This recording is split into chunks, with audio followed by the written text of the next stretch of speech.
2 দিনের সফরে আজ ঢাকায় আসছেন পাকিস্তানের স্বরাষ্ট্র ও মাদক নিয়ন্ত্রণ বিষয়ক মন্ত্রী মহসিন রেজা নাকভি।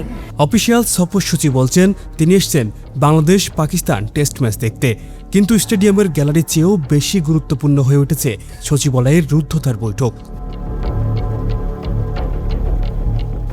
গত 8 মে 2 দিনের সফরে ঢাকা এসেছেন পাকিস্তানের স্বরাষ্ট্রমন্ত্রী মহসিন রেজা নাকভি।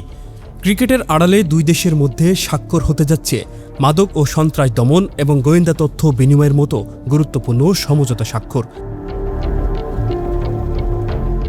কিন্তু প্রশ্ন হলো, বাংলাদেশ ও পাকিস্তানের মধ্যে তো কোনো স্থল সীমান্ত নেই, তবে মাদক দমনের জন্য এই বিশেষ চুক্তির প্রয়োজন কেন পড়ল?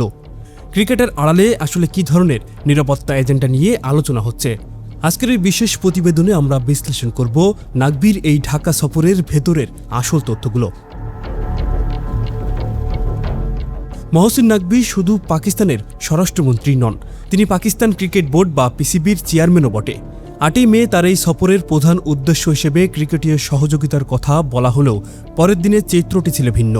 সূত্র বলছে, বাংলাদেশের স্বরাষ্ট্র মন্ত্রণালয়ের সাথে আনুষ্ঠানিক বৈঠকে গুরুত্ব পেয়েছে আন্তর্দেশীয় অপরাধ নিয়ন্ত্রণ। কোনো স্থল সীমান্ত না থাকা সত্ত্বেও মাদক চোরাচালান নিয়ে চুক্তির প্রস্তাবটি একটি বড় পয়েন্ট। বিশ্লেষকরা মনে করছেন, সমুদ্রপথ বা আকাশপথে পাচার রোধের নাম করে আসলে দুই দেশের নিরাপত্তা সংস্থাগুলোর মধ্যে একটি নতুন যোগাযোগ স্থাপনের চেষ্টা চলছে। এটি কি কেবলই প্রশাসনিক সহযোগিতা, নাকি নতুন সরকারের আমলে পাকিস্তান বাংলাদেশ সম্পর্কের এক নতুন অধ্যায় শুরু?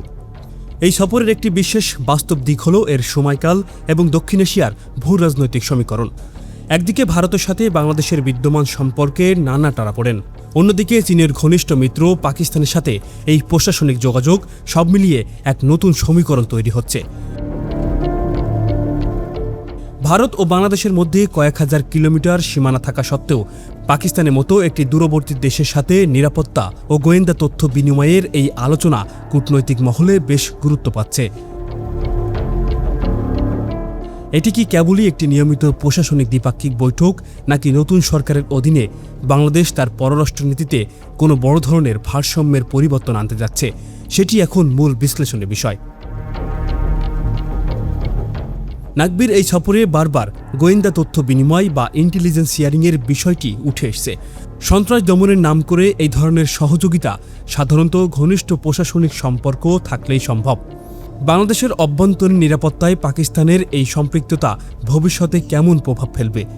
অনেকেই প্রশ্ন তুলেছেন, সীমান্ত সংযোগ নেই এমন এক দেশের সাথে মাদক দমনের চুক্তি কি আসলে অন্য কোনো নিরাপত্তা এজেন্ডাকে নির্দেশ করছে?